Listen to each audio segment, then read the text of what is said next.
Uh, Good evening, everyone. Today is Wednesday, March 2nd, and this is the Capital Planning Committee. It's now 7:02, and I call this meeting to order. We have a full agenda tonight, so let's get right to it.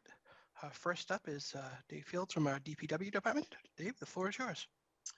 Thank you. I'm just going to share my screen here.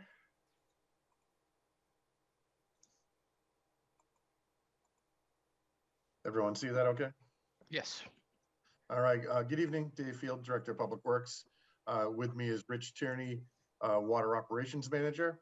We're just going to walk through our capital requests for FY23. If you have any questions at all during the presentation, please ask away. So this is just a list of the DPW side requests, and I'll go through each one of these briefly. So the most important tool we have as DPW is our motor equipment. I know most of you have seen this slide before, so I won't belabor it, but we have 66 active pieces, $8.5 million replacement cost. And last year our fleet went over 264,000 miles. So these trucks are used. Life cycle replacement costs, if anyone has any questions, I'll be happy to go through it. But basically, we want to try to retire these vehicles at the lowest point of that total cost curve. Keeping vehicles longer than we should costs us more money than retiring them and replacing them at a reasonable age. This is what we use for our recommended replacement ages. Right now, it's our initial screening tool, but we do, if we have a truck that's underperforming, short of these, we will recommend replacing it. Unfortunately, most of the time we have a limited budget and we have vehicles that are well over these replacement ages. And this is the breakdown of the fleet. Our operations side, which is administration, buildings and grounds, and highway, have 52 units. Their average replacement age is about 20 years and should be around 12.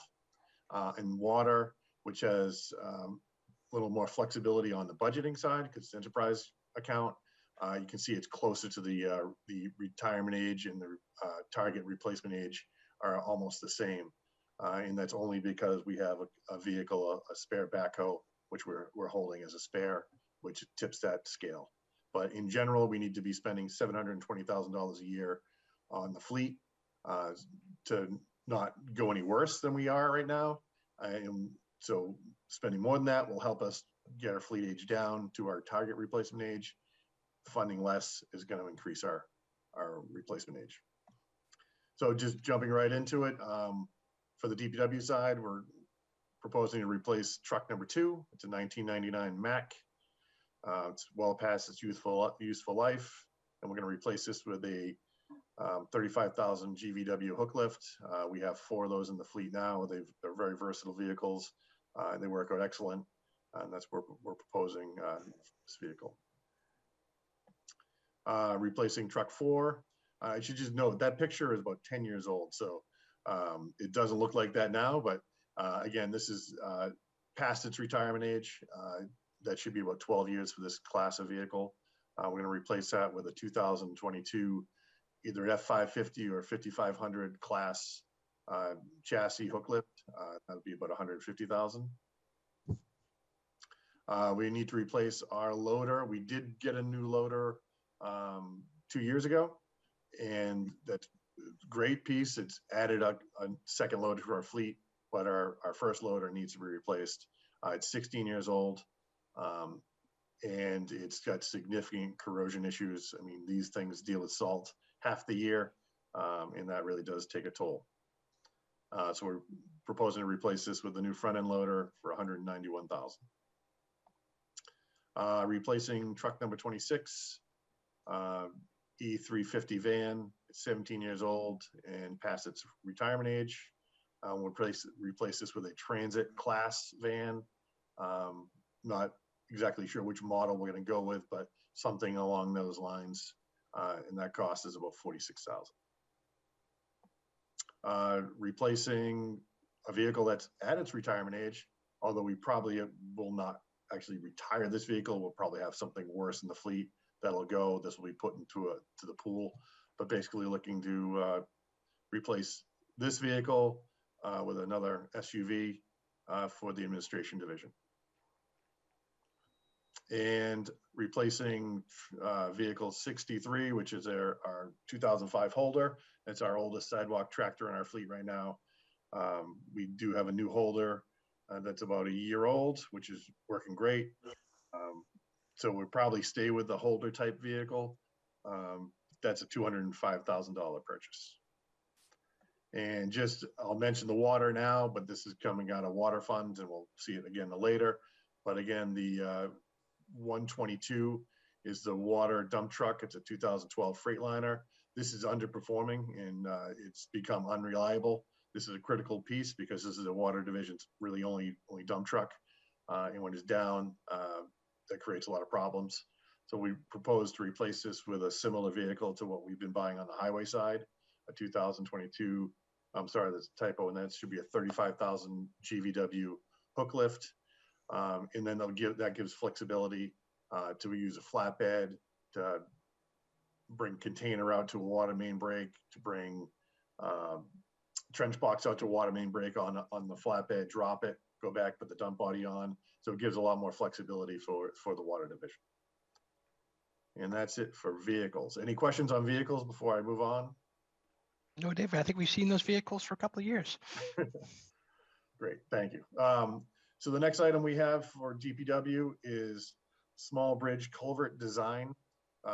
We have many bridges and culverts in town that need attention, but Mass DOT, they do inspect our bridges between 10 and 20 feet, even though they're municipally owned. They do inspect those, and they've identified and recommended immediate action on Main Street and Highland Street. Main Street over Queeset Brook and Highland Street over Mulberry Brook. We've put in for grant funding for both of these several times. There is a chance that we may be in line for an earmark for the Highland Street culvert, which would be great, but that's not finalized yet. We've put in for the Mass DOT small bridge replacement for repairs to the Main Street Bridge, I think at least twice, and we're going to enter it again a third time. The reason why we're asking for design is hopefully we can leverage some infrastructure money and some other grant funds when they're available. If we can get the design done on these bridges, we'll be ready to go if and when those funding opportunities come along. Again, significant issues with these structures, and right now, if one of these should fail, we have tremendous traffic disruption, and we are trying to avoid that if possible. These are both basically stone culverts, stone abutments, and stone and granite in combination of concrete roofs on Main Street and completely stone on Highland. So again, any questions, I'd be happy to answer any questions you have. Turnpike Street signal design, this was we put on last year as well. Typically, we haven't been able to fund these type of designs out of capital. We use Chapter 90 money for it, but we're making the request to make the request. This is a high accident location. We're actually, pursuing other means to try to mitigate those accidents in the short term, but the long-term recommendation from a road safety audit that was performed on this a couple of years ago is ultimately a signal. The signal would probably need to be done in conjunction with two other intersections nearby, basically the triangle of Purchase and Washington, Washington and Turnpike, and then Turnpike and Purchase. So it would be a bigger project than just the town project, but we're just putting this out there as showing a need, and we need to get this moving in some form or fashion. Facilities capital improvements, we're requesting $200,000. We pretty much make this request every year. I don't think it's been funded for the last 3 years, but this allows us to perform facilities repairs on municipal buildings and be a little bit more nimble when major capital items need to be done. GIS planimetric update, requesting $50,000 to update our planimetrics. These are graphic representations of physical features that are out there. One example of where this is helpful, not only does it make base maps load easier, and we use GIS in many departments. It's our tax assessing database. We use it in field work, but we have accurate planimetrics. We can actually use this for our water main designs. We don't need to actually do a lot of base survey. We can just use our GIS system and do the line work of our water main replacements over it.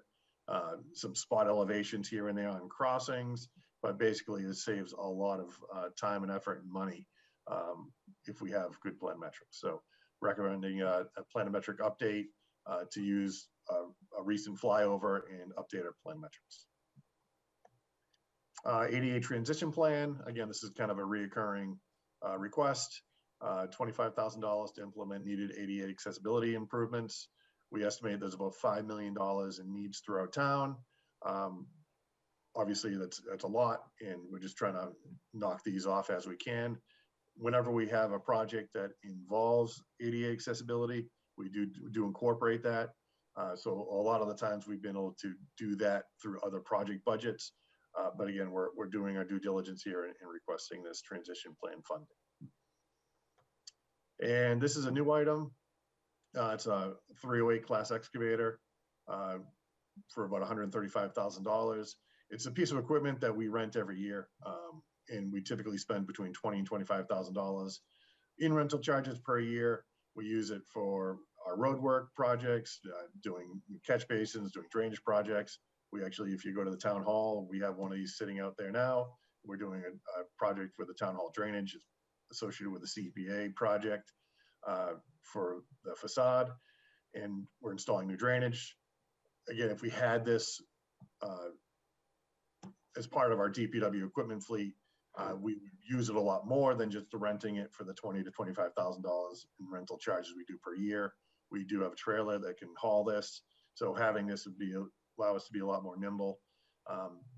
This is the new way. Typically, backhoes have been used, especially for water main breaks and for our on-the-road digging. This is a much more efficient way to do that. And again, I'd recommend it's a more cost-effective way and it would serve us better. So that's the reason for that request. And that's it for the DPW side. Are there any questions before we move on to water? As far as the 308 mini excavator, what's the life expectancy on that? Yeah, I'd say about 12 years. Okay. Typically our heavier stuff is about 12 to 15, but this I'd say it's 12 years. So it would have a payback. And again, yes, it would be more useful because there's times when we don't have it, so we don't use it. If we had it at the garage, we could use it for a lot of things and it'd be used pretty much year round. Yeah. Yeah. So it definitely makes sense to have one versus rent. Now moving on to water, and I'm going to let Rich go through. Dave, if I can interrupt. Dave, if I can ask you one question prior. Sure. Yeah. Sorry. Yeah, I was looking at your ranking list. I just want to validate that you're looking at all vehicles first, and then the other items as you listed. Correct? So as we look, vehicles are definitely our most important tool. Plow snow or fill potholes or repair a water main break without those vehicles. So. Okay, I just wanted to validate, so we had that on record. Thank you so much. Understood. Thank you. All right. Good evening, all. Rich Tierney, Operations Manager for the Easton Water Division. I have 7 capital items for you to review. They're all support our operational goals for future treatment facilities, preventative maintenance, and preserving our water infrastructure.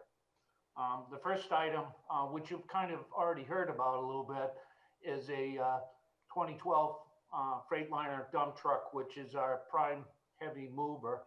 And it's reached its end of its useful life in that it spends more time down than it does helping us to preserving our mission and moving material.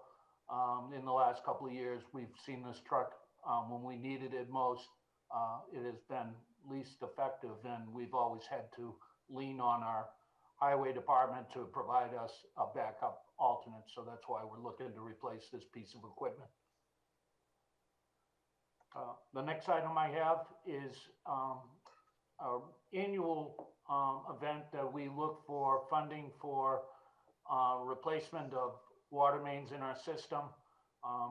Many of the mains in our system are old cast iron, and they have a useful life, which many of them are beyond that, and we have repeated failures out there in the system.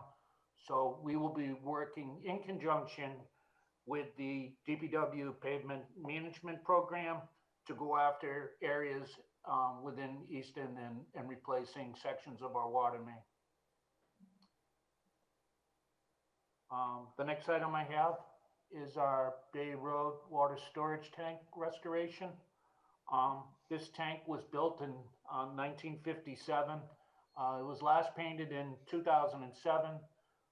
We're looking to do some upgrades on the electrical system, enhance the security systems. We'll be adding a mixing system inside of the tank, and of course, a new epoxy barrier system that will give this tank longevity and many more years of useful use to the residents here in Easton. The next item I have is security and fiber optics at our stations 1, 2, and 6.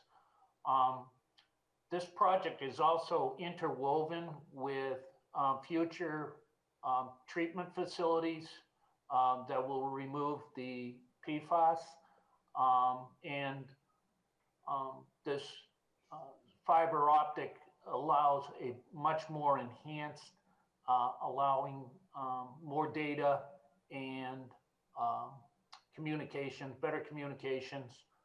It also standardizes our security systems that will mimic our wells at station 4 and 7 that already have these kinds of security operator interface terminals in them. The next item I have is a hydraulic model. We will be working with our engineering consultant, Ty and Bond. What the hydraulic model actually does is it helps identify areas in our distribution system. It will go in conjunction with our future water main replacements. It will also help in utilizing our wells and future treatment facilities. So it's a great asset to us to kind of look at all of our infrastructure needs and pumping, and they work hand in hand together so that it is kind of a roadmap for us to utilize future water main projects. This item, as pretty as it is right there on that trailer, it's an old piece of equipment. My field staff uses it every year in conjunction with our hydrant flushing program. It actually is a tool in which vacuums out all of the gate valve boxes, service boxes. But sadly, in the last year or two, the body, the tank has actually started rotting out, and many of the mechanical items on that unit have no longer are being reliable, and we need to replace this piece of equipment as well. And the last item I have is communication upgrades. This is another upgrade that we have to do. So this is a very unique well. It's a well field. There are actually 8 well points out here. That pillbox or concrete building is actually a substation. And when they constructed this facility back in the mid-80s, they actually laid the wire or the communication wire directly in the ground. We need to replace that wire and put it in a conduit and make all the fiber optic connections at both ends that tie in these individual well points that are on the other side of where the actual treatment building is up off of Bay Road. And if you have any questions, I'd be more than happy to. So Rich, on the fiber optics, are the ones for 4, 6, and 7 the same, like same, it can be done at the same time? Or 1, 2, and 6, I apologize. So these are, there are several different pieces here. And one is to get the trunk lines down. And so they're not all the way down to these particular well sites. So 1 and 2 have areas in which there is already a trunk line nearby.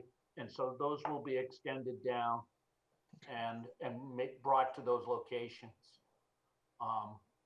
The one that you just saw last at the well station is a continuation from the actual treatment building to that substation that you saw out back.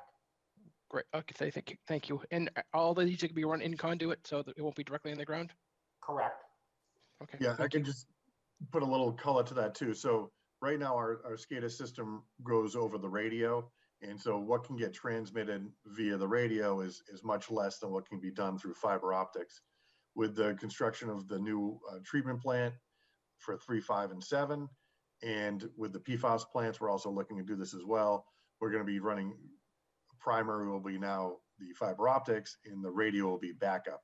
So we want to hook up the rest of our system so it's on the same platform, all on the fiber optics, allow us to have better security systems. We can have cameras monitoring everything, and then we'll use the radio as redundancy after that. So that's the reason why we're pushing for this. It's going to switch over the platform we're on. Great. Thank you, gentlemen. I have a question on the hydraulic model that you showed. Sure. I'm just curious, like, did we take multiple bids on these, on the modeling? Because I know there are multiple companies in Mass itself who do the same kind of work. And I was wondering if we take bids on this, or we just decided to go with Ty and Dawn because of particular reason. So we're not going to actually purchase the software. We're going to use Ty and Bond as our engineer. We've done an RFQ, and we've selected both Environmental Partners and Ty and Bond to be our water on call. They do various work orders, designing treatment plans, designing this. So Ty and Bond's going to develop the model for us and run the model. So as we need it, and we have a project, we'll have them run the model for us and get the answers we need and maintain that model going forward. So we did not bid this. We're not actually purchasing the software itself. I know, because I do that exact. I know, because I do this exact same work. I do the hydraulic modeling. So because we don't need to buy the software, but I'm just curious, like, because there are multiple consultants out there who do the same kind of job in addition to Ty and Bond. So yep. I just want, like, did we send out an RFP and found we did an RFQ about 5 years ago, and we selected, we got many responses, and our highest rated firms were Environmental Partners and Ty and Bond at that time, and we're still using them for our on-call services. Ty and Bond also does our distribution system work, so that's why we've selected them for the model. Okay, thank you. You're welcome. Any other questions for Dave or Rich? Now, regarding the Bay Road, the water tank, are you going to have to drain that whole tank? So yes, we will. So we'll try to run that if we're blessed to get this project. We'll try to work with our consultant to figure out when that timeline or schedule, and then once we know the schedule, we'll try to use as much water as we can out of the tank, and then we'll take it out of service when it gets down to a point when residents start losing pressure in that area. So we won't. Sorry, how long do you think it would take to do this whole project? So, I've done many projects of this, like restoration of tanks, and it can usually be down for, anywhere, depending on when they started. So it can be down for like 6 months. Mm. Okay. Just curious, it's a big project. It We is, have, but it's well worth doing it, and the upgrades are well worth preserving this asset. yeah, and we have no shortage of big projects, Wendy, as you know. Yes. Rich, what will that do to the water pressure, taking that offline? What will that do to the water pressure for the residents in that area? Because I know the water pressure is fairly low up there right now for homes closest to the water tower, I think is how I understand. Yeah, anyone who lives near a water storage tank is gonna have low pressure. We usually site water storage tanks on the highest topographical grounds. And this tank and the Washington Street tank both mimic the same hydraulic grade line. So they should have, the same pressure. It's just we don't have the volume that we had, if we take this offline. Okay, thank you. Yep. Any other questions? I mean, just out of curiosity, how long does it take to use up 2 million gallons of water? I know it's totally off topic, but I mean, not in regards to capital, but I'm curious, how much water gets used in a day? So in a given day, we pump about, like this time of year, we pump about 1.4 million gallons a day. During the summer months, it's more like 4 million gallons a day. Wow. Yeah, understood. So it all comes down to the timing of when a contractor is available, when we go out to bid, when the contractors, are awarded the bid. And so is that fall time? Is that, summer? So a lot of things play into the dynamic, and a lot of times the environmentals of trying to paint a tank in the wintertime are impossible because the paint has to be at a certain temperature. Right. Yeah, in my former life, we painted 1,600 tanks a day, well water tanks. So we made 480,000 tanks last year. I was in the factory, but we did a lot of painting. So yeah, I get it. Okay. Any other questions? Rich, Sure. or I'm sorry, Dave. As far as the 308 class excavator, have you guys considered looking at like the Mechalek versus the Cat? I mean, I know the Cat's Yeah, we like haven't the name, but... we haven't decided on manufacturer. It's really going to come down to availability in what's on the state bid list. But Oh, of course, yeah. So yeah, we haven't decided. That's why I said 308 class. It doesn't. No, of course. People listen to any particular one, but we haven't gone through that selection process until we know it's funded. Oh, understood. Yeah, the Mechalek's, it's got a lot of benefits to it. I'm actually looking at one as well, just because it gives you the functionality of using it for a skid steer as well as that same machine. But it's great. It's good. You guys need it. Absolutely. It's amazing you guys don't have one already. So. Any other questions or comments for our team in DPW Water? Hearing none. Dave, Rich, we appreciate your time. I'll stop sharing, and thank you very much, and have a great night. You too.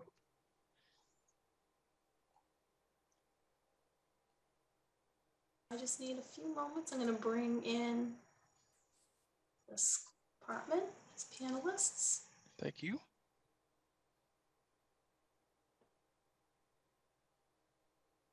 As Wendy said, our next presentation will be the school department once they come in.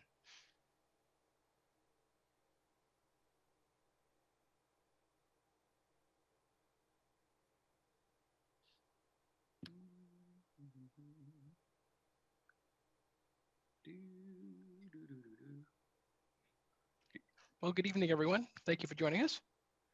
How you doing? Good, how are you, David? Thanks for having us. So I think John Suze is here. He's our IT director.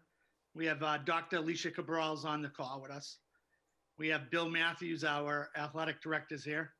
And I think John was going to put up a PowerPoint up on the screen, if I remember correctly. You get so nervous when you're on the other side, when you kind of, you're in like the bullpen. You're kind of like, what, am I going to get in this thing or not? Well, welcome to the bullpen, out of the bullpen, I should say. Yeah, out of the bullpen. There you go. You're in the game now. Yeah. I'm going to come in for the save.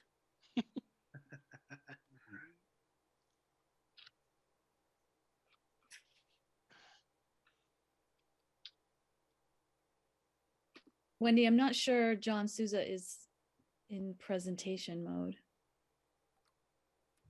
John, can you hear us okay? Oh, there he is. I can, yeah.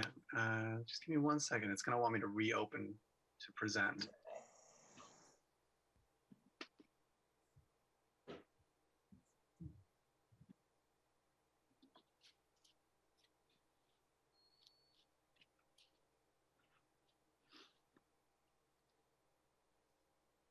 I'm glad I'm not doing this.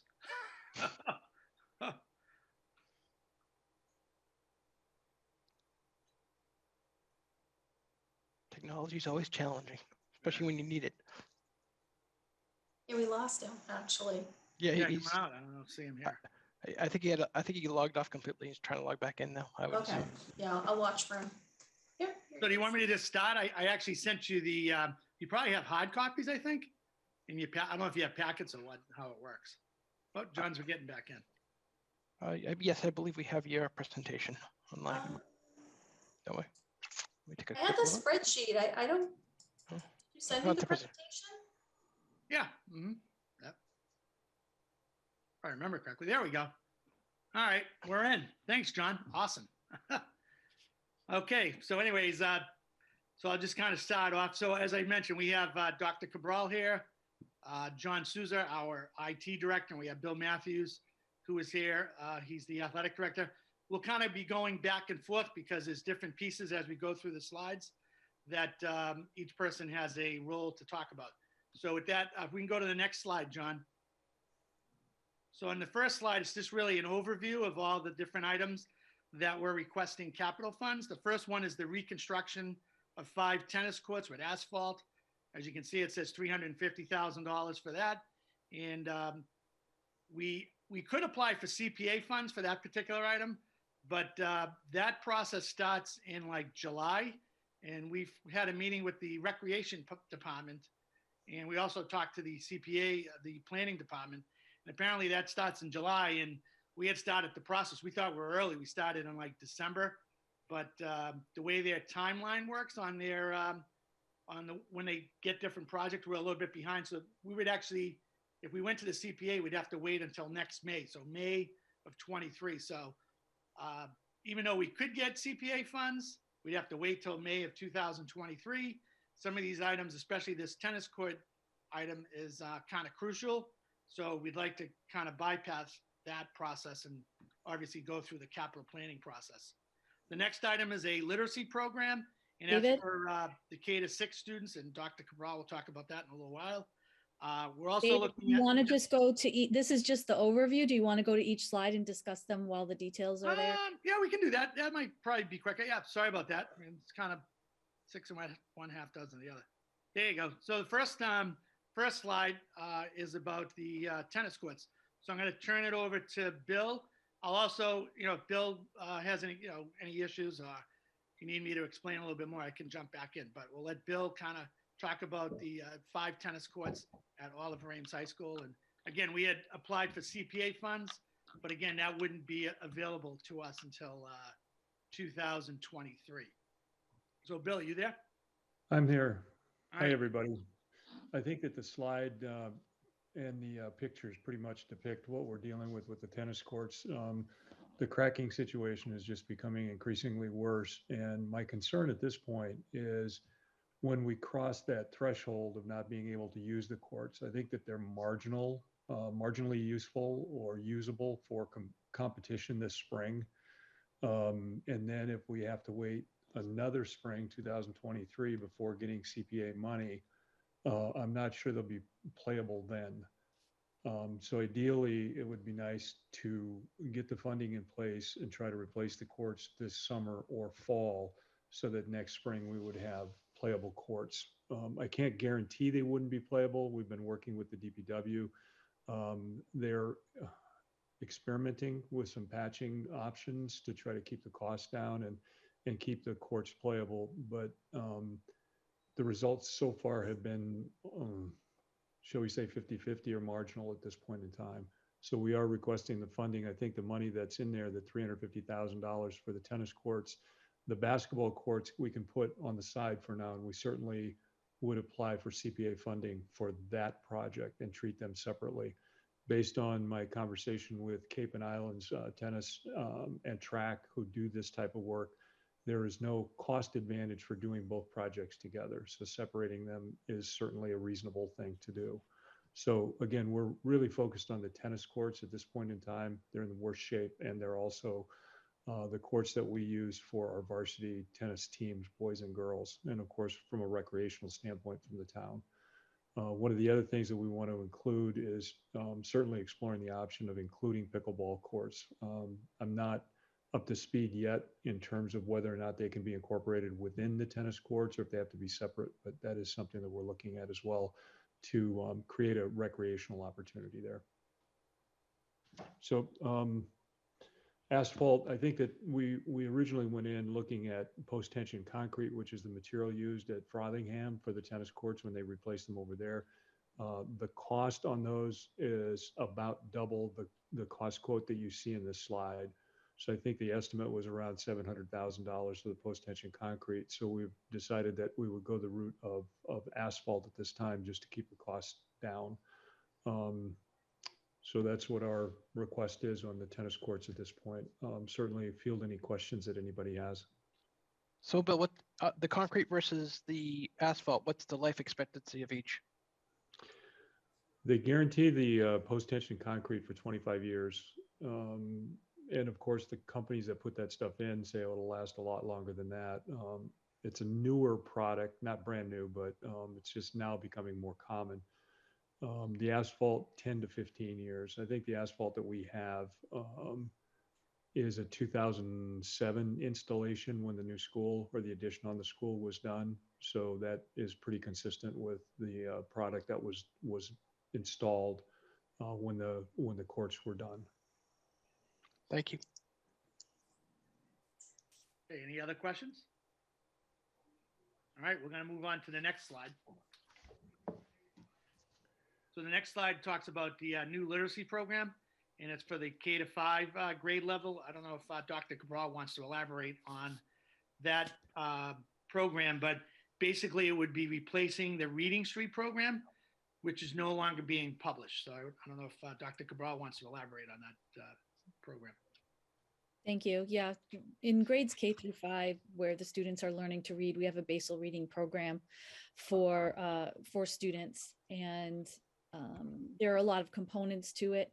It's not just textbooks, it's also workbooks. It is libraries for the class, leveled readers that are at a student's level of reading, but on the same content area so they can discuss in class.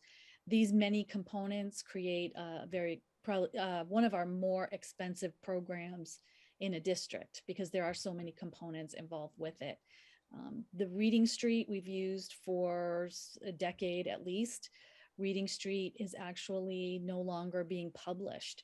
A good deal of the materials that we use are electronic, and they use videos and singing and presentations in the classroom. And so that will no longer be available to us. Same is true for the workbooks and any consumables for the students. So we are at a point where we need to replace it. It actually is an opportune moment for us because the methodology for reading has adjusted. It usually does that every decade or so.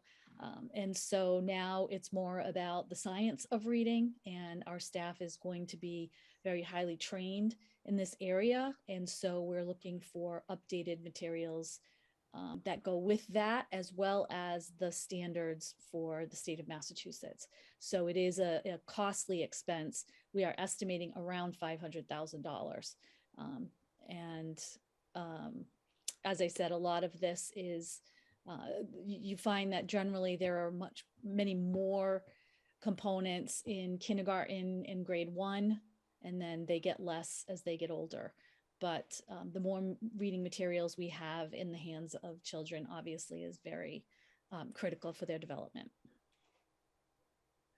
Anybody have any questions?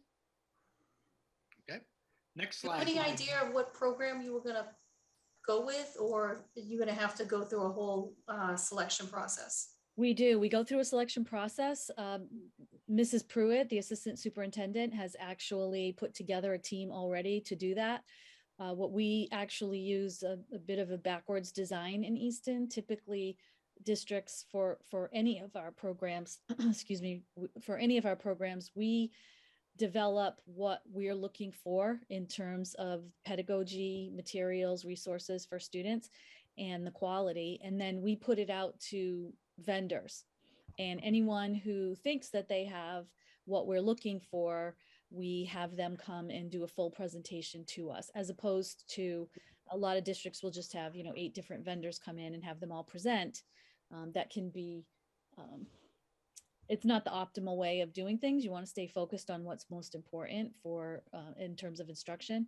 And so we have a great team that's put together that represent all those grade levels.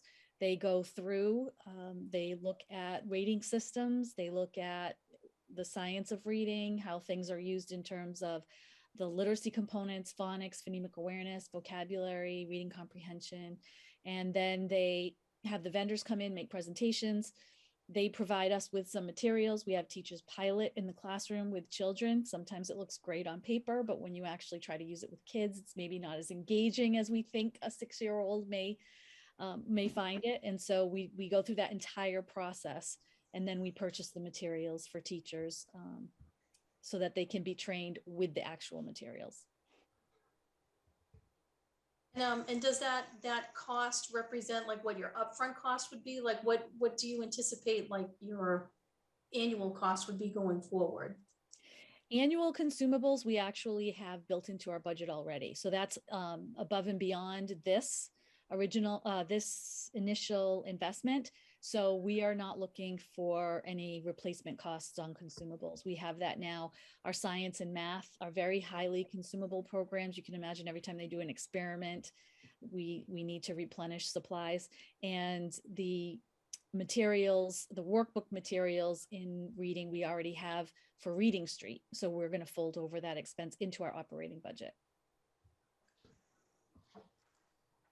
Thank you. All right. When we go to the next slide. So I'll give a quick overview of this, and I'll turn it over to Dr. Cabral and to John Souza. So basically the security system would be for the Richardson Olmsted School, Olive Reams High School, Easton Middle School. So what we're looking for is to have a consistent security system similar to the new security system that's being installed at the Bland James Elementary School, the pre-K to 2 school. The first line item that we'd be requesting would be for security system design, bidding, and oversight. So again, we've been working with Perkins Eastman. They gave us an estimate of $258,000, and they're actually working on the Bland James High School. Bland James pre-K to 2 school. And then the next line item is an estimate that they gave us, which we just got recently for $3.7 million. And that would be what they estimate the cost for a new security system, like an all-in security system for all 3 schools. So with that, I'll turn it over to Dr. Cabral and John Souza to kind of talk about the system. Thanks. Unfortunately, our system is aging. It's 15 to 20 years old, depending on the building. The middle school and the high school have fob systems. Now people use card readers. This is kind of the precursor. It's a fob. Unfortunately, the boxes that utilize those fobs are failing. The company that we purchased those from has gone out of business. In addition to that, the technology in every individual box is proprietary. So naturally, we can't have those repaired anymore. And we can't use the same boxes for a new system. So as Mr. Twombly said, we estimated that this cost would be about $1.3 million. We found out we just found out that it's more of a 3.7 million. So what we don't know yet is if we can do this in phases.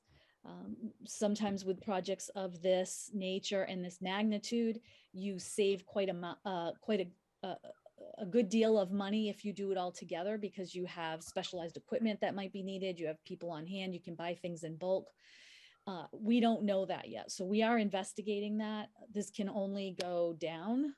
This is an all-in cost if we were to do everything at once. If we were to split it up, unless it was much more costly to do that, we would try to split it up by school.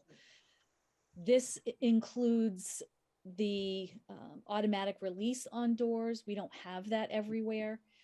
The doors not only need to be replaced, the outside doors of the building, which is why it's so expensive, but they also need to be rewired. The conductor spaces in each of the doors right now are not the appropriate space for the new wiring. And so the doors need to be replaced. The wiring needs to be put through every one of them. We need to have the buttons installed in the offices. This also includes cameras. I won't talk necessarily about where we're missing cameras just for security purposes, but we definitely have a lot of blind spots. I'll put it that way. We have a lot of blind spots, both outside our buildings and inside the buildings. And we keep looking to rely on security footage, and we constantly have problems with our security cameras. And that's very problematic for us. And it's not just in terms of violent intruder. It's also in the case if we had a fire in the building, if someone is missing in a building, if we have student discipline issues in a building, if we have, stolen property in a building. There are many, many reasons why we'd want this. We also want to have the police and fire departments have access to certain cameras so that if we ever had, heaven forbid, an active shooter or some kind of stolen property situation, they could access that. And right now, we don't have that accessible to us. Finally is the alarm system. We've used 2 different alarm systems in the past. It's actually costing more money than it should in terms of working with them. And even recently, I'm really trying to quantify any way possible who may actually have keys to our buildings. I cannot tell you with any degree of certainty that over the last 20 years, there just aren't keys out there all over town. We've had former employees who have left. We have people that we have dismissed and haven't been able to find, whether it's coaches or vendors or service providers. And so there's a lack of confidence in the security of the buildings from that perspective as well. The Knox boxes, we recently had our fire department go to a school and realize that there wasn't a key to the Knox box. That's extremely problematic. We don't have access to the Knox box, so we don't know that it's there. We don't know how they would get in the building if we had an emergency. What we're looking to do is replace everything in all 3 buildings with what's going to be in the Blanche Ames building, and that's a card reader. There are obvious benefits to the card reader that include when you can give access only certain days of the week, depending on the employer's role, or if it's a vendor. You can give access only certain times of the day. We could also cut off access if a card, which is a very nominal cost, isn't returned. We can just cut off a former employee or a vendor or what have you. We can cut off their access to a building.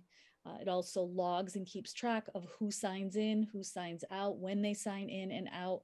So it definitely is a priority for us. However, we were a little shocked. We had a bit of sticker shock when we found out about the cost. And so we are investigating it more fully to see if we can potentially divide it by school, or if we can have the hub in the Blanche Ames school, the Blanche Ames school that we can link into them. So we do have to come back with more information on that, but it's such a priority. We really wanted to make sure that we gave airtime to this, that we talked about it with this committee, and going forward, we of course will look for the most cost-effective way possible to make this happen for our other 3 schools. John, do you want to add anything? I think David and Dr. Cabral hit the nail on the head. You know, that RO has no building envelope security system, and the We security. don't want to say too much about where there isn't Sure, sorry. certain items. And the middle school and high school system is, you know, it's 15 years old. The parts, they don't make them anymore. So we're kind of running on hope that that system doesn't go down. But we've had parts like, you know, the elevator would stop responding to the fob, and our only solution is to just, it doesn't use a fob anymore. It's just button only. So to get all of these systems not only up to date, but on the same system that the new building is going to use, it's going to let people go from building to building a lot easier. And ultimately, we're going to be able to save on service calls because we're going to have one system across the land. And just to elaborate for people who don't work with adolescents or teenagers regularly, just pushing the buttons in an elevator can be problematic in terms of kids using it during the school day. You know, I don't want to say that any of our students necessarily have nefarious motives, but you know, they are adolescents. And so it's not just convenience, it's a matter of security. We want to make sure that only certain adults who have fobs can actually utilize the elevators. All right, any questions about the security? With this type of system, with this expense, would that be eligible for an MSBA project? I don't, that's a good question. I think we talked about that internally. I don't think they have the accelerated repair program, but I think that's more for like roofs, HVAC systems. It's not really for security systems. I think that came up several years ago when security kind of was a big item due to some school tragedies. And I don't believe that this would be covered under that. What is your timeline? Sorry, go ahead, Wendy. No, sorry. Could you just confirm that though? I mean, because it's not like you're replacing a system that you have that isn't working anymore. Yeah, I can call them. I can check into that. Yeah. If there's any other grants available, I know at one point, like the state was giving out maybe some grants for technology or. We did look at grants. They mostly have to do with closing achievement gaps or going one-to-one, but of course we'll still keep looking, but we have been vetting as many opportunities as possible. Oh, sorry, I have one more question. So last year we had appropriated the 50,000 to make some security updates. I think that was to RO. Yeah, RO in the middle school. In the middle school. So does that tie in with this? No, we had to do some structural changes for buildings that don't have secure vestibules. And so that's what that was for, particularly at RO. We don't have a secure vestibule there for people who come into the building. They go right into the building proper. And so that's what that was for. Yeah, that's like a banker's window. We were looking to kind of install like a banker's window.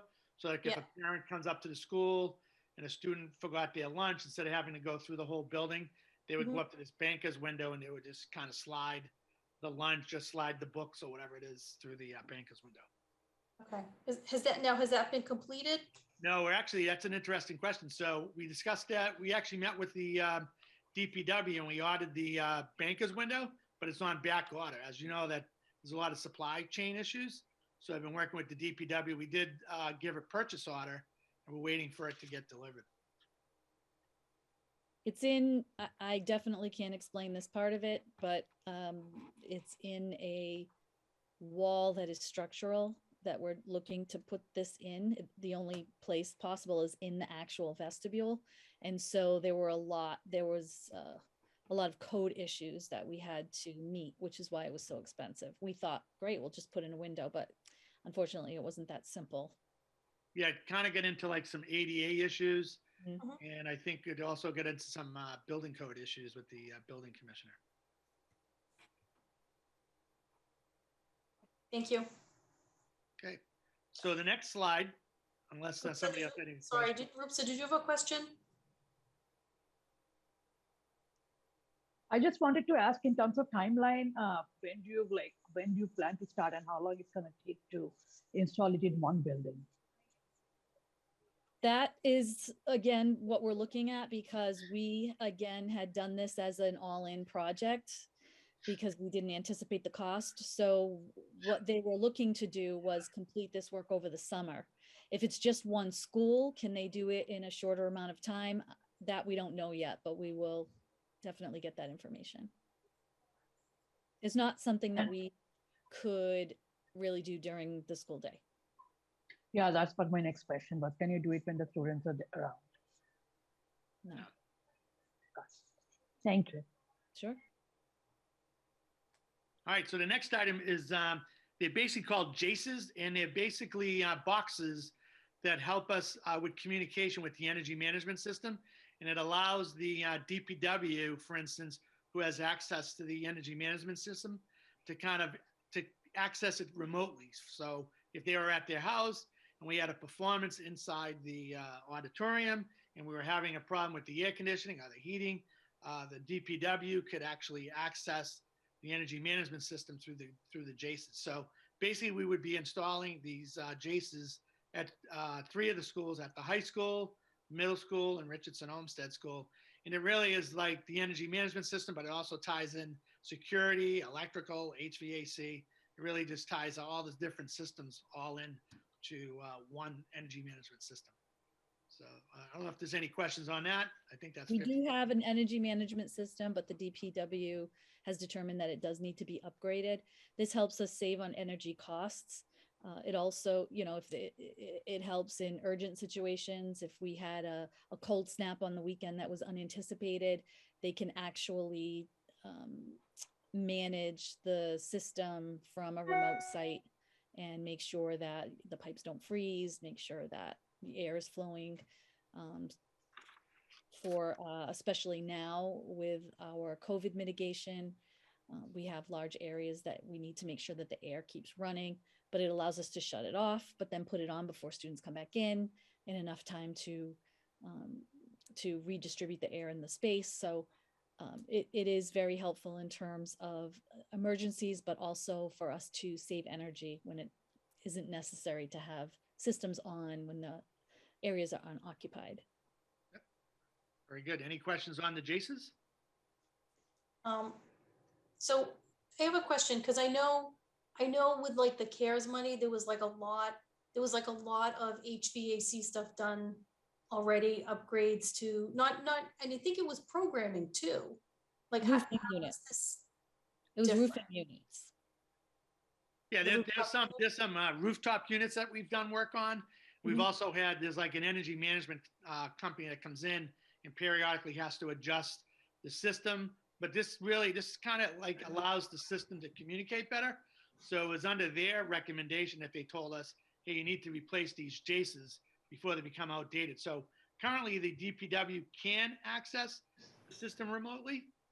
However, if we don't replace these JACEs, then we won't be able to get into the system remotely. And sometimes if we have a real problem, we actually go to a vendor and the vendor can get access to the schools remotely. But again, it all ties into these JACEs. So we really do need to make sure that these are working properly. Otherwise, the investment is not only underutilized, it's just not utilized at all. Does JACE stand for something? I don't think so. It's a good question. Probably. No, actually, Marilyn and I Googled it, and that's what came up was that picture. So, no. Okay, so next slide. I'm sorry, I just might add, we don't know. I think David had added at the bottom about ARPA funds. We don't know if this is part of the equipment that is eligible. We know that rooftop units and things of that nature are eligible. And so that's something that could perhaps be investigated, but we don't know if that's something that the town would approve. So we just put that in there as a possibility. I don't know if you know that information or you can find out, but that it does involve HVAC systems. Very good. All right, next slide. Thanks. All right, so the next slide talks about the Richardson Olmsted Playground. So The Richardson Olmsted Playground, we've been working with the principal, Chris Getchell, and also the PTA, and they'd like to renovate the playground over at the Richardson Olmsted School. As you can tell from the photograph, it's pretty much asphalt, most of the playground. There is some play structures on the other side that has like a rubber type surface. But what we decided to do after talking to Perkins Eastman again, and also working with Traverse Landscaping, who's the landscape architect for the Bland James School, we thought we would kind of bring them into the process because we'd like to have a contiguous playground where you have the Bland James. Now that we'll have all 4 schools on one site, we'd like to make the playground very similar. So we've been working with Traverse Landscaping. Basically, we're looking to get funding for the design portion of this project.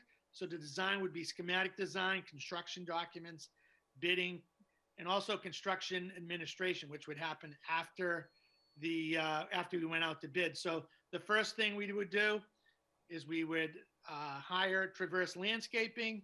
They would be the designer. They would create the bid documents. We would go out to bid. Our vision would be, if we were to get approved the funding through capital, that we would start that process probably in late spring, probably go into the fall, most likely into September, October. And then we would perhaps go out to bid in like November, get some quotes, have the vendors hold those quotes until the May town meeting of 2023. But we would also probably go after the CPA funding for the actual construction. So all we are looking for here is for the design funding. And then once we were to do the design and then go out to bid and get a real price for how much it would cost to do the playground, we would go to get CPA funding. And we're actually already submitted an application to the CPA committee. And I think that we're on their agenda possibly for December.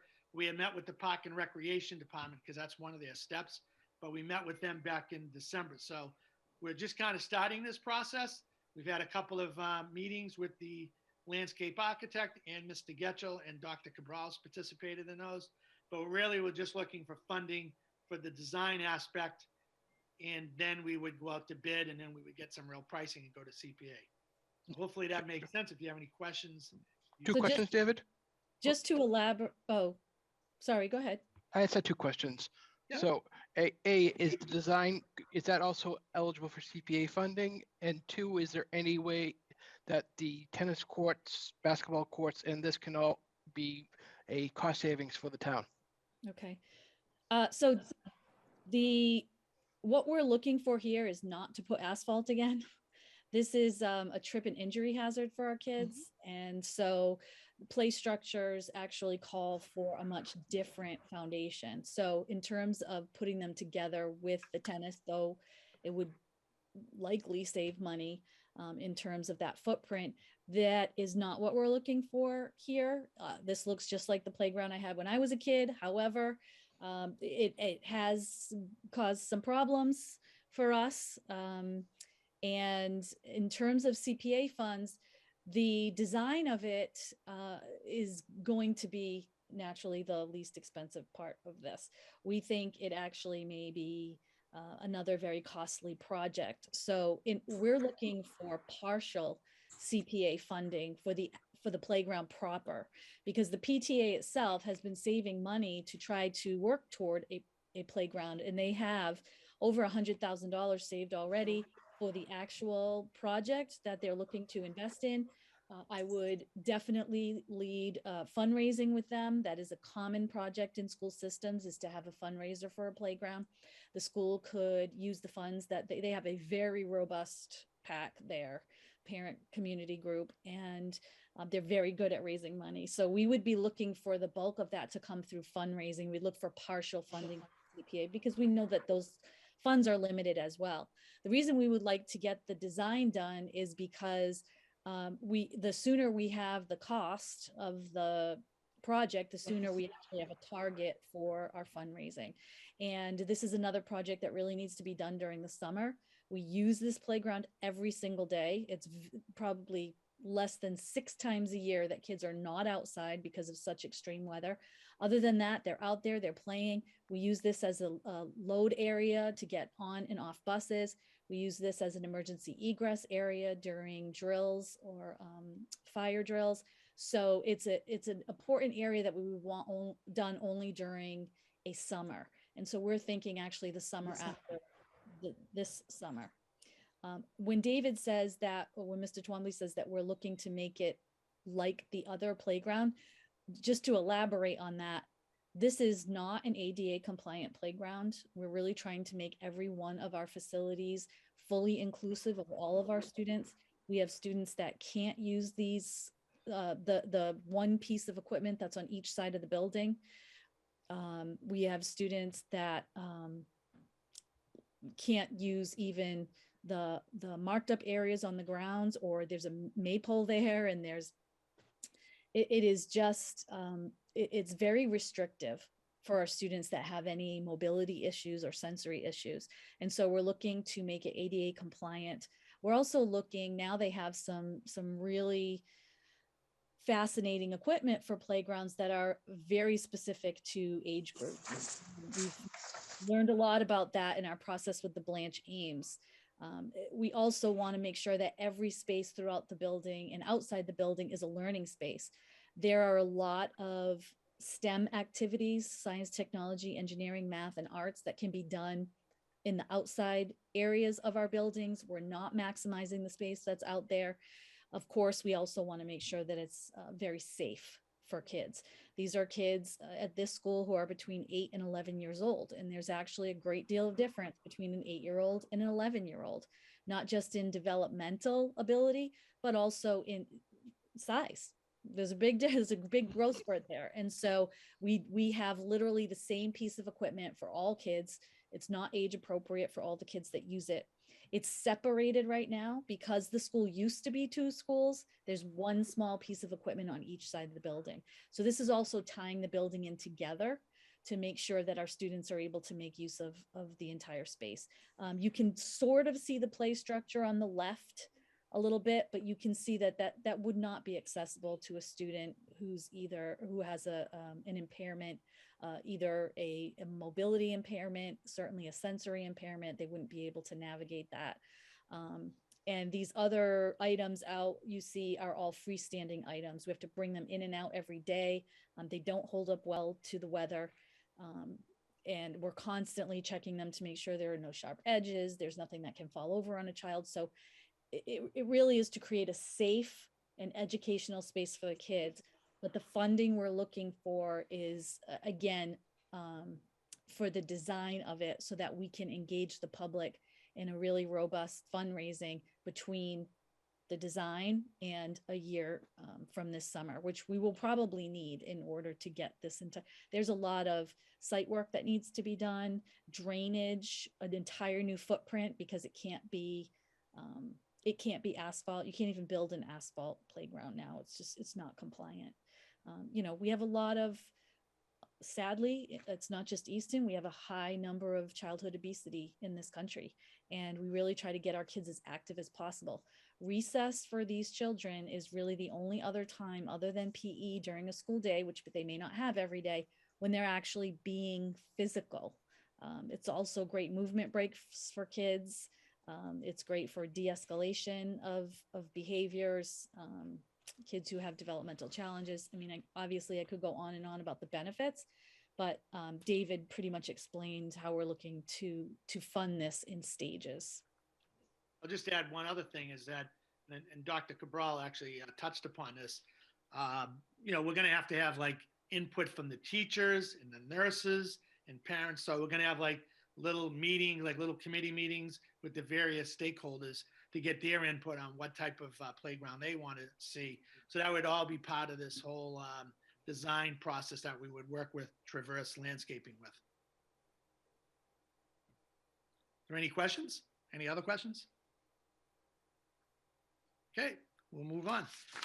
Okay, the next slide, you probably saw this before. This is kind of an ongoing thing. We've been, the last couple of years, we've been trying to replace the rooftop units over at the Richardson Olmsted School.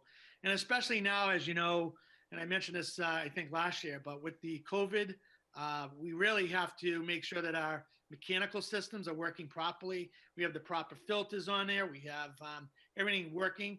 And part of the problem now too is that these systems are working harder than they normally work. So when they start working a lot longer during the day, they're going to start burning out a lot quicker. So what we're trying to do is try to stay ahead of it.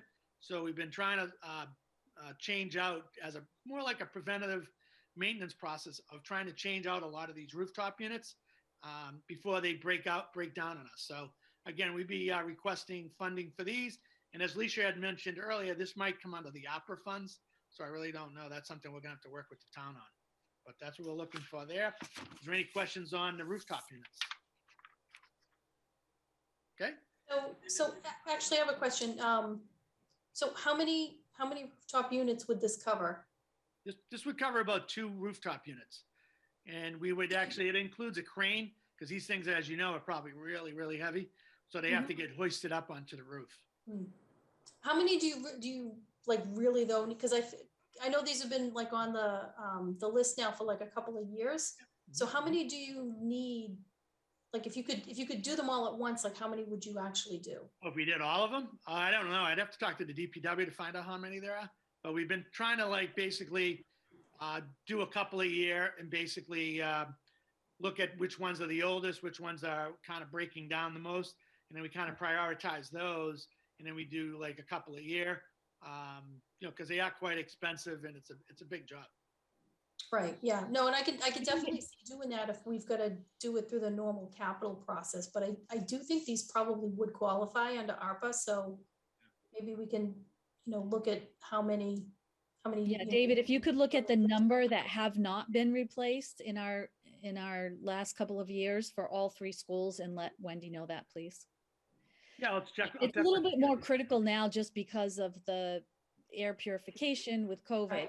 If we were to lose rooftop units in the past, you know, just like if we didn't have power in the past, we typically, especially if it was after lunch, we were able to continue having school.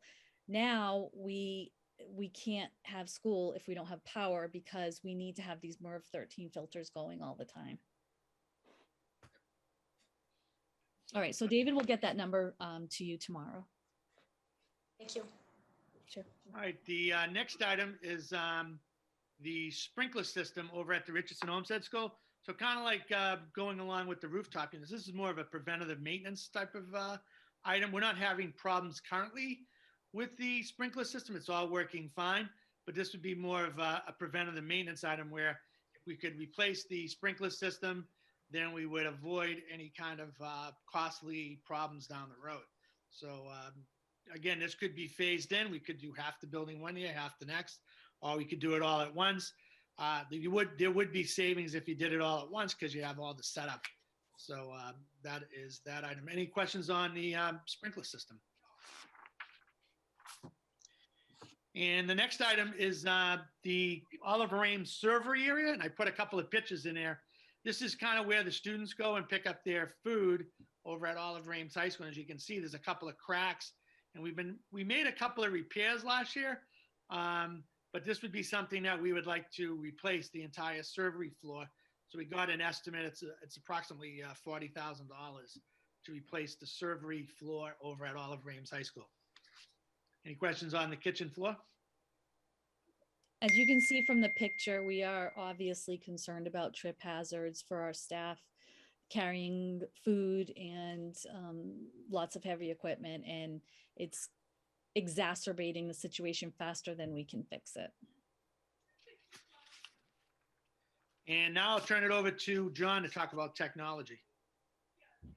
Yeah, so with the influx of emergency pandemic funds, we were able to fast track a one-to-one student device rollout. So this request really represents the upkeep of equipment to keep this program going, along with the classroom computers and projectors. We keep them like the DPW does with their vehicles on a steady refresh cycle. We aim to keep computers and projectors for 6 years and the Chromebooks for 5 years. And while the Chromebook initiative is fairly new, this will be to phase out the oldest Chromebooks that we had to purchase pre-COVID for the carts. And we use those old Chromebooks, pulled them out of the carts to augment our one-to-one rollout as fast as we could because there was a whole bunch of equipment and technology shortages. We've really been able to keep our costs down by buying all compatible hardware. So the screens that you see in the picture here, this is kind of our chop shop. These screens, even though they're from old Chromebooks that aren't supported anymore, they fit the new ones that we're buying. And we try to make sure we have like hardware like that so that we can do all the fixes with our great technology team in-house. And I just want to throw out that doing so has allowed us to succeed with this program over the last year and a half without having to purchase additional insurance. We haven't had to get any extended warranties. And since the one-to-one program began, I think we've only had to charge for parts or replacement or straight out like a lost Chromebook maybe 5 times. And that's across over 4,000 units. So that's pretty good. We've repaired about 10% of the fleet per year with just, keyboard buttons that we have in-house and screens we have in-house. So I'm really proud of that program. I think that's gone well for us considering how much we're saving on doing this stuff in-house. And this obviously, this one-to-one was always a dream of ours. We were behind a lot of other districts. It was only through the federal funding because of COVID that we were able to do it. Normally, our plan had always been to do it 1 year at a time. We were thrown into this and fortunately we were given the funds by the federal government to buy all the computers at once. Unfortunately, we have to completely change our procurement process right now. And so that they don't all die around the same time, we have to make sure that we're switching them out. And as you can imagine, this is different for us. This is new for us. Our old procurement plan doesn't work in the same way. There's a big difference between computers that are used under adult supervision in a lab and ones that get tossed into a backpack and taken home daily. And put on what kind of object at home or what is it being used for. So they get a lot of wear and tear. Fortunately, as John said, the tech team is great. They're extremely responsive. They do a wonderful job of keeping what we have up to date, but the machines themselves only have a useful life of so long. We already have extended our life expectancy on computers in the last few years, which John explained. We buy the computer that is of the lowest quality or expense, but still capable of running our software for MCAS. Because without these, our students, we can't test them on the standardized testing for the state all at the same time. And that does require a certain component in these devices. So, we don't have tons of bells and whistles on them. Even the ones that the teachers use are a different version than the ones we give students. But, there is a minimum requirement we have in terms of MCAS and other standardized tests. I will say on the bright side, I know that's not what this meeting is for, is in terms of pedagogy, but this has absolutely ramped up our ability to engage and work with students in a way that we've never been able to do before. So it's been a great boost for the district. It's been extremely helpful. We've been able to make use of a lot of online resources. However, nobody wants to lose it now, and we certainly don't want to go backwards on the investment that was made in purchasing all these devices. So going forward, our procurement is going to be a lot different than in the past, just because it's for an entirely different purpose. So a quick question, John. Based on supply lines and what's available right now, have you quoted out to see if what you're looking for in Chromebooks is available? So we actually applied for the latest round of emergency funds and we got what we need at the moment.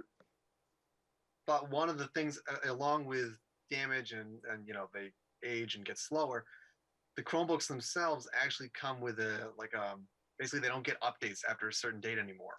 Understood. That's the limiting factor that we're working against. And if they don't get the updates anymore, they can no longer do MCAS, which is huge. So that's kind of what we're chasing, is making sure that all of our units are still getting updates. No, I understand that, John. My question was, is there availability of the new units? There's a problem with supply chains right now. Have you already gone to procurement to see what's available to you? We haven't had any problems now getting devices. Networking equipment, yes, but Chromebooks are good. Okay, thank you. Yeah. It's a good thing you didn't ask that question when we were trying to go one to one. Every district was doing it simultaneously, and we each aged about a decade in about 3 months, but we got through it. Understood. We got through it. Did We the didn't same make a thing lot where I of was. friends in the industry, but we got through. Any other questions? Okay, we're going to move on to the last slide. But before we go on to the last slide, I think, Wendy, you had asked like what JACE stood for. Oh, yeah, did you find So I that out? actually got the answer to that. It's Java Application Control Engine. So that's what it stands for. Okay, thank you. Tomorrow's There you go. trivia Now for you're work. an Thank expert you. on JACE. So the last item on the on our list is furniture. So we're basically looking to replace some old furniture. As you can tell, like the Richardson Olmsted School, the high school, middle school. I mean, they're in really good shape for the most part, but they're starting to age. So some of the equipment and stuff has to be replaced. So we're requesting $25,000 to replace 15 to 20-year-old furniture that we have in the buildings. Some of it's starting to fall apart. It's not that it's cheap furniture, it's just that it's aged. So we want to replace some of the furniture. To this point, we haven't had a procurement plan for our furniture. It's held up really well. We actually even had our woodworking shop repairing chairs and desks for us. Now it just is getting to a point where that is no longer a viable option. These pieces again get hard use. We have over 10,000 pieces of furniture in our district, and they were all replaced about the same time.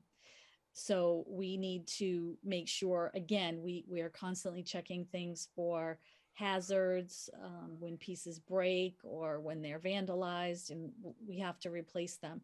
So we are working on a procurement plan now because we're finding that they're breaking down now. They get dragged across the floor, they get stacked when it's cleaned. So we take really good care of them, but I mean, 20 years is a good shelf life for furniture. We also have flexible seating now that's available to our students. We have worked in special education programs to our schools. Our students used to go out to other districts. Now we have students in our district who, as I said before, have mobility issues. We have medically fragile children. We have children who have sensory issues. And so now there's a lot of flexible seating options for these kids. That was not around 20 years ago, and we're kind of buying this piecemeal. This certainly is a modest amount in terms of procurement. Some of the desks we're finding are $250 each for a student desk, and they're pretty standard, so it's not like we're getting some really high-tech stuff. The other thing, we were really hoping to realize some reuse of furniture at pre-K to 2. However, going through the buildings and taking a look at things through the lens now, we're finding that the furniture is just too small. Even for the Richardson Olmsted School, the chairs, the desks, the heights are all different. The surface area of the table for a student that's using a Chromebook, it's not feasible. So we're really not able to reuse a lot of the furniture from the pre-K to 2 schools in any of our schools that are for older children. And of course, we're getting new FF&E for the Blanche Ames building. So it's a possible revenue source. We could potentially sell some of this furniture, but to use it for our older kids, even our 8 to 11-year-olds, we're finding it's not going to work out, unfortunately. So is there any questions on furniture?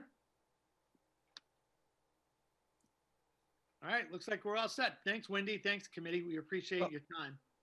Yeah, you can see, obviously, this is a very large number for us. We rarely have this, but just remember, almost 4 million of this is that playground that we're working on trying to get better numbers. Excuse me, not the playground, the security system for the 3 schools that we're trying to get better numbers for you. I appreciate that. If I can ask David or you to provide us, I see priority tracking by division.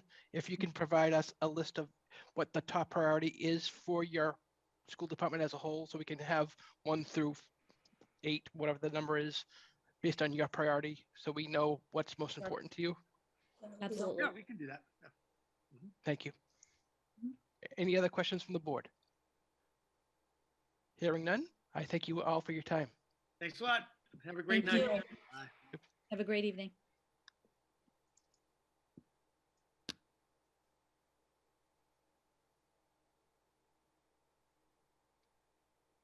All right, so next on us, I believe, is, Wendy, is that you for accounting? That would be me. So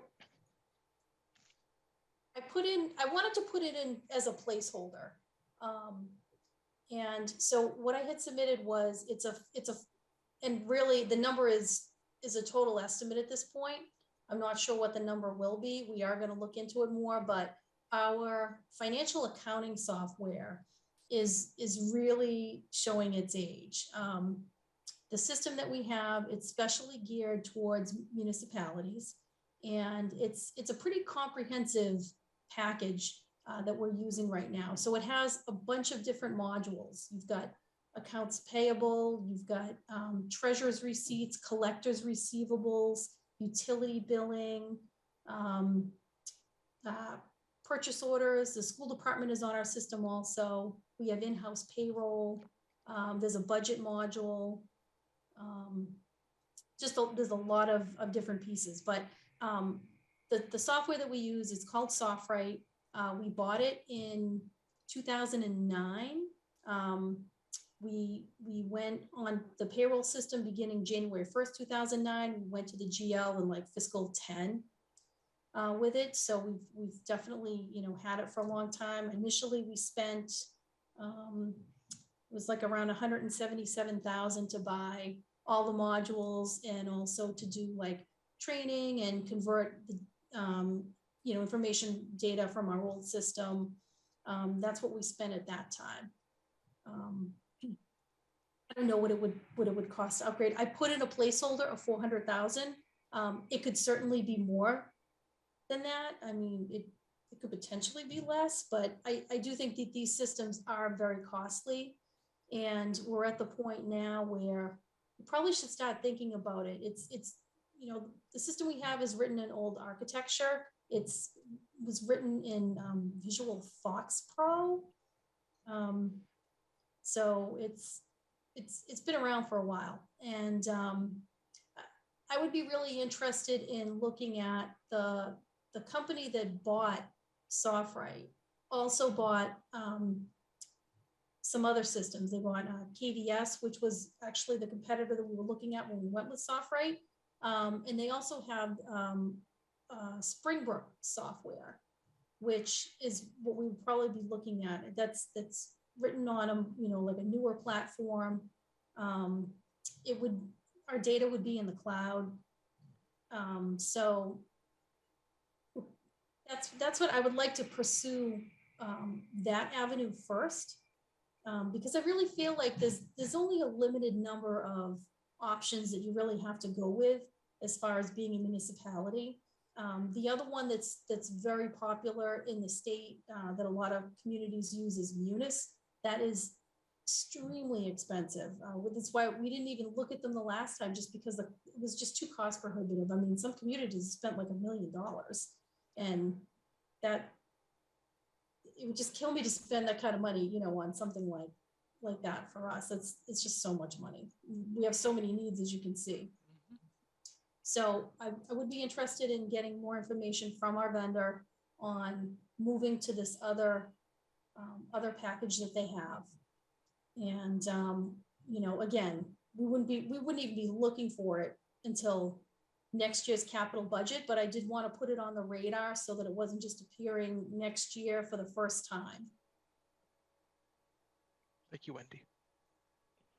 Wendy, is there any upfront cost for research that's required, or is this your time and validating what's available? Just our time. Yeah. Okay. The other thing that's on the agenda was the health and community services. There was something on there. We are going to be looking to start maybe converting some of our fleet over to electric vehicles. So the request was going to be for 2 electric vehicles, like pickup trucks, for the Health and Community Services Department, particularly for the health department. They do have some older vehicles that do need to be replaced. And so we're going to put that in for 2024.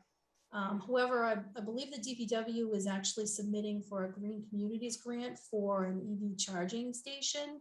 And so we may be looking to move that request up for fiscal 23 instead. So we decided to sort of just hold off on that for now. And at the next meeting that we have with the town administrator, at that point, we should have more information. We can submit a request for that. Thank you, Wendy, for the update. I appreciate it. Any questions or comments for Wendy? And what was your timeline for the electric trucks? So, Just, no one can get them. They're not being built. Well, that's there's still a lot of unknowns on that. I mean, they're not even going to be available, I think, until the fall. And then at that point, you know, how long is it going to take for us to get them? You know, there could be a cost prohibitive premium on them, you know, given supply and demand. So.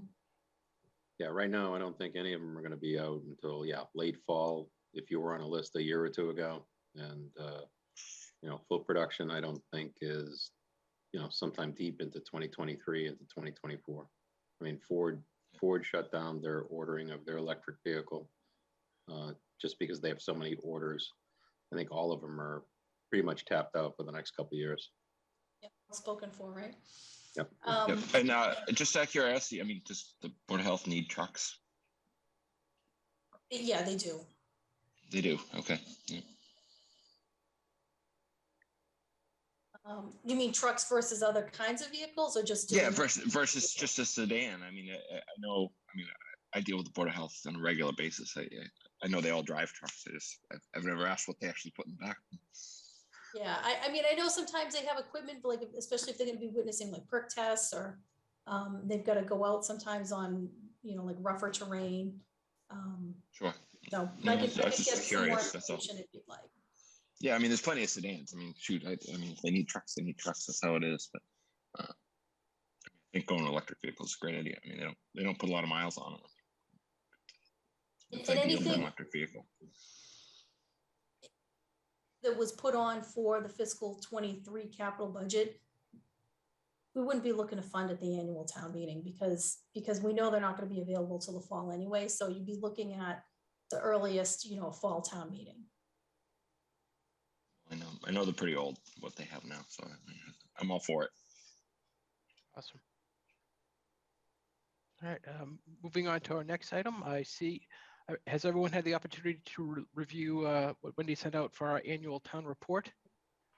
Sorry, I know I sent that out like today, kind of late, but yeah, Wendy, I looked at it. It looks on par, and it was well written based on the previous years as well. Yeah, I mean, it's pretty straightforward. Yep. It's, you know, talks about the committee and, you know, what we had for requests and what was funded, what wasn't.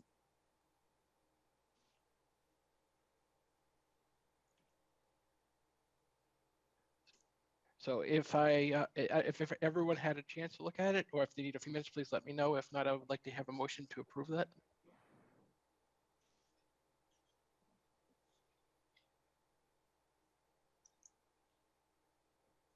Based on the quiet, I think everyone's reading, so we'll give it a minute. Yeah, I haven't seen it, but Don't worry. It's pretty remarkable how many requests they made and how many get funded. Really, I mean, it's.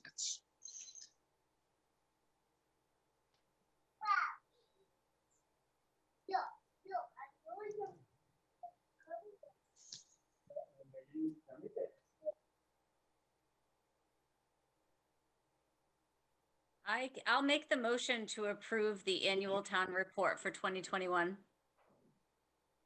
Thank you. May I have a second?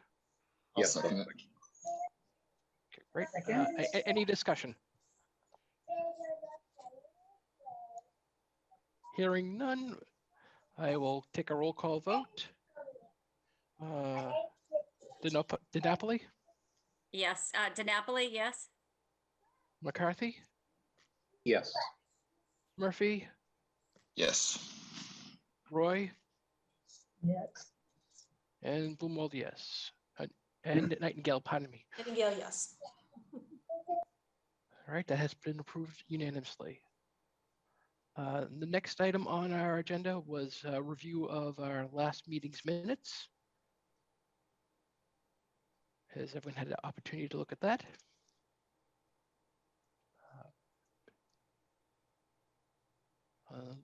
After my review, it was basically yes, the IT, police, and fire departments requests that we went over.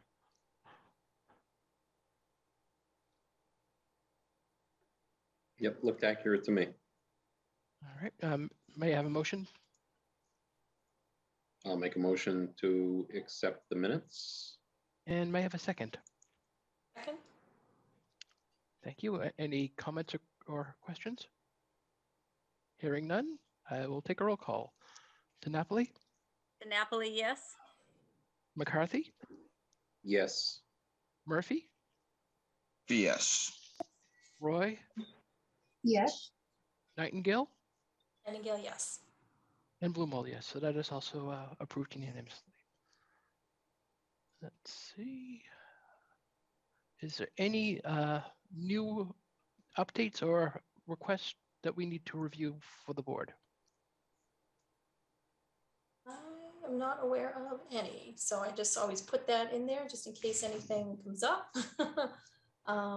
No, other than that, other than the Health and Community Services request, that's it for the request this fiscal year. So our next meeting, we could schedule to meet with the town administrator in March, we're in March now already. So yeah, maybe if we could potentially meet with him near the end of March. Most definitely. Are we still looking at? Are we looking at a Wednesday night? Is that work for David, or? I guess whatever. I mean, whatever we can get a quorum for. I mean, Tuesday, Wednesday seems to be the night that works. I know with Christine being on finance committee, they're going to start meeting again. So, days typically, I don't know how often, they're going to start meeting, if it's going to, get to like an every other week thing, or We're We're starting to meet next week, so I can update you when we decide how frequently we're going to meet. All right. So Wendy, whenever it's been decided, on Tuesday and Wednesday, put out the normal requests, and we'll hopefully respond quickly and get this set up. Okay, great. And what I will also do is I can send out a list. I did assemble a list of, everybody's requests into one master list. So I can send that out to the committee in the meantime, just so you can look at everything. I'll probably just throw a number in, for the vehicles for now. So just know that that's a placeholder. And we can, take it up for further discussion with the town administrator. And I'll also try to get something, this week so that we have an idea when the meeting's going to be. Great. And Wendy, if you happen to get the priority list from the school department, could you also share that with us as well? Yes. Yep. Great. And I'll also see if I can get their PowerPoint, because I don't think we got that. No, we just had the chart itself. Right. Did we get DPW's PowerPoint? I can't remember now. I don't believe we had their PowerPoint either. I think it was just the, hold on, I take a look.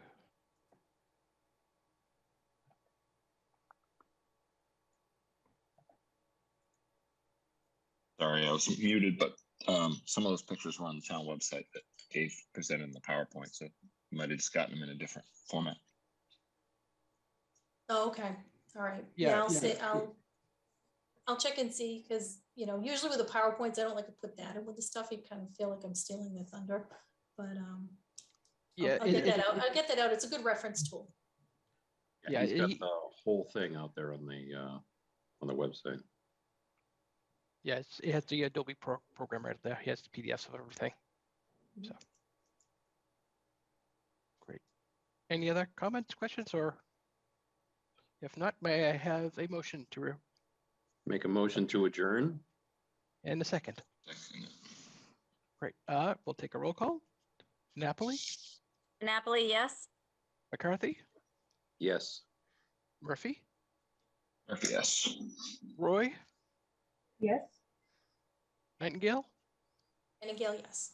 and Blumwald, yes. Thank you, everyone, for our evening of fun and excitement. And we'll talk to each other soon. All right. Thanks, everyone.